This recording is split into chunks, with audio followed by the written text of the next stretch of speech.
السلام علیکم dear friends, welcome to my YouTube channel. سب سے پہلے میں آپ لوگوں کو اپنے چینل پہ خوش آمدید کہتا ہوں۔ آج ہم چائلڈ پروٹیکشن آفیسر BPS 17 کی تیاری کے سلسلے میں UNCRC کا ویڈیو نمبر 2 اپلوڈ کراتے ہیں۔ اس سے پہلے ہم نے UNCRC کا پہلا ویڈیو اپلوڈ کرایا۔ جن دوستوں نے ان ویڈیوز کو نہیں دیکھے اس کی ڈسکرپشن نیچے دی ہوئی، آپ لوگ اس کو دیکھ سکتے ہیں۔ تو اسی سلسلے میں انٹروڈکٹری پارٹ ہم ڈسکس کر رہے ہیں اور اس کو ہم مزید کنٹینیو کرنا چاہتے ہیں۔ The convention was adopted and opened for signature, ratification and accession by the United Nations General Assembly through Resolution 44/25 on November 20, 1989, and it came into force on September 2, 1990, as stated in Article 1. For the purposes of the Convention, a child is defined as any human being under the age of 18. Introductory part میں ہم نے یہ discuss کیا کہ UNCRC 1989 کو یہ convention پاس ہوا، اور کس نے پاس کیا؟ یونائٹڈ نیشن جنرل اسمبلی نے۔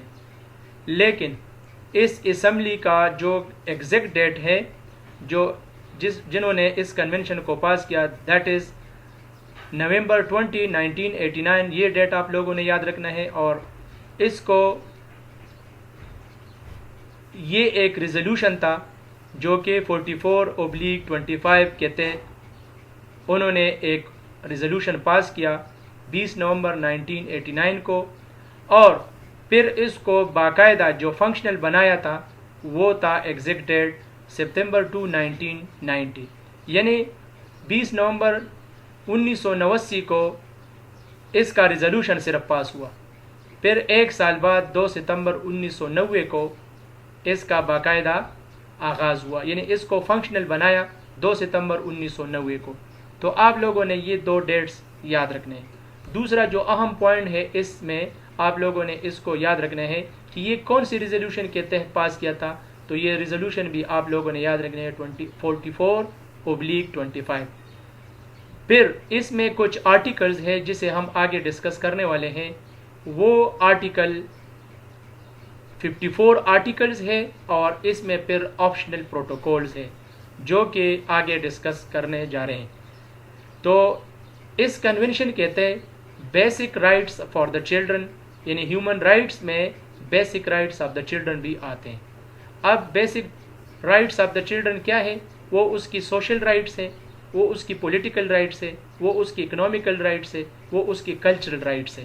یہ تمام اس کی رائٹس ہے جو کہ اس کنونشن میں UN جنرل اسمبلی نے اس کو پاس کیا اور اس کو ایکسیپٹ کیا، اور آل اوور دا ورلڈ اس کو ریکگنائز کیا کہ اس کو ہر ایک ملک نے اس پہ عمل کرنا ہے۔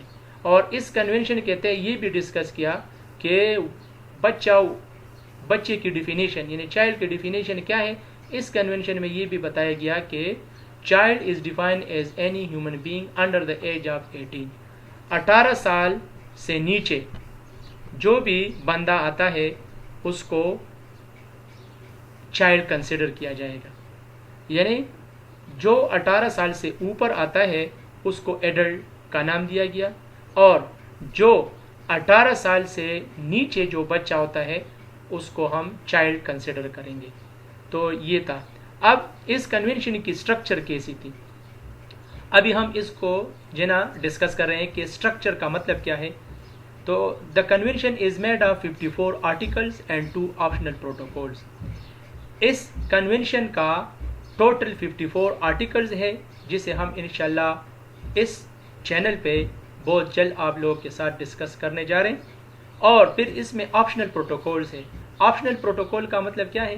The optional protocols are on the involvement of the children in armed conflict and the sale of children, child prostitution and child pornography۔ اب آپشنل پروٹوکول میں جو 3 مین ایریاز ہے، 54 آرٹیکلز ہے، اور پھر اس کے بعد جو ہے نا آپشنل پروٹوکول کا مطلب یہ ہے کہ بچوں کی آرم کنفلکٹ، یعنی کچھ ممالک ایسے ہیں جو 18 سال سے کم عمر کے بچوں کو بھی آرمی میں یوٹیلائز کرتے ہیں، اور پھر ان سے مختلف مفاد کا کام لے رہے ہیں، اور وہ بچہ تو چونکہ 18 سال سے کم ہوتے ہیں تو ایک کنفلکٹ اختیار کرتا ہے۔ دوسرا سیل آف چلڈرن ہے، بچوں کی خرید و فروخت بھی آپشنل پروٹوکول کیٹیگری میں آتا ہے۔ اور تیسرا چائلڈ پروسٹیٹیوشن، چائلڈ پروسٹیٹیوشن کا مطلب یہ ہے کہ sexual abuse and child pornography, یعنی چائلڈ کی مختلف ویڈیوز بنانا، ان سے تصویریں کھینچنا اور پھر مختلف مفاد یعنی مختلف بزنس پرپز کے لیے اس کو استعمال کرنا، یہ تمام اس کنونشن کے اسٹرکچر کا حصہ ہے جو کہ 54 آرٹیکل پر مشتمل ہے، اور ساتھ ساتھ اس میں 2-3-4 آپشنل پروٹوکول ہے جسے ہم مزید انشاءاللہ بہت جلد ڈسکس کریں گے۔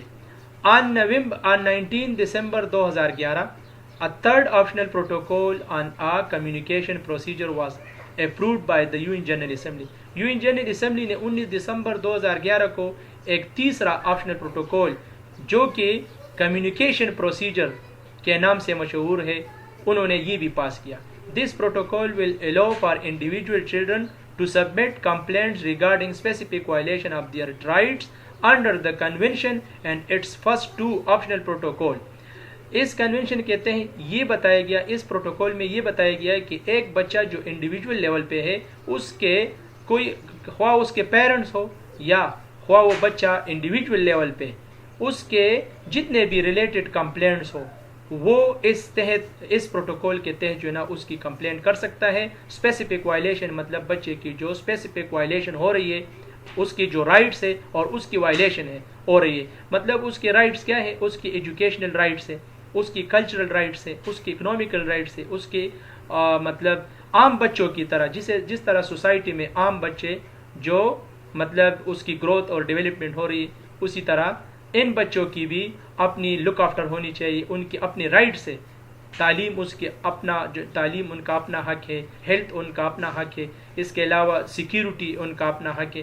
تو یہ تمام چیزیں جو ہے نا اس کنونشن میں ایک تھرڈ جو آپشنل پروٹوکول تھا وہ یہ تھا کہ کمیونیکیشن سے ریلیٹڈ تھا، کہ کسی بھی اس طرح کے معلومات جس کے یعنی یہ جو رائٹس ہم نے ڈسکس کیا اور اس کی اگر وائلیشن ہو رہی ہے تو پھر اس پر کمیونیکیشن بھی پاسبل ہے، مطلب اس کی جو ہے نا کمپلینٹ بھی جمع ہو سکتی ہے۔ اور پھر the protocol opens for the signature in 2012 and will enter into force upon ratification by 10 UN members. پھر اس کو 10 UN ممبر اسٹیٹ نے باقاعدہ اس پروٹوکول کو جو ہے نا اپروو کیا 2012 میں، اور اس کو ریٹیفائی کیا، مطلب اس کی تصدیق ہو گئی آل اوور دا ورلڈ، پھر اس کو ایکسیپٹیبل کیا۔ تو یہ تھا سٹرکچر۔ پھر اس سٹرکچر میں ہم نے آگے کیا ڈسکس کرنا ہے، اس میں ہم نے یہ بھی ڈسکس کرنا ہے کہ آرٹیکل 54 ہے تو ان آرٹیکل میں کون کون سی چیزیں اس زمرے میں آتا ہے، یعنی یہ تو ہم نے صرف پروٹوکول جو ہے نا ڈسکس کی، آپشنل پروٹوکول، پھر اس کے اپنے آرٹیکلز ہیں، 54 آرٹیکلز ہیں، اس کو ہم انشاءاللہ یعنی سمرائز فارم میں آپ لوگوں کے ساتھ ڈسکس کریں گے۔ اور آج کے لیے یہ انٹروڈکٹری پارٹ جو کہ بیسک اس کی فاؤنڈیشن اور سٹرکچر کے بارے میں ہم نے ڈسکس کیا، انشاءاللہ اس کے بعد ہم اگلے ویڈیو میں اس کی باقاعدہ جو نا جو فنکشن ہے اس کی جو مزید ایکسپلینیشن ہے اگلے ویڈیو میں ہم دے رہے ہیں۔ Thanks for watching, having your time, السلام علیکم۔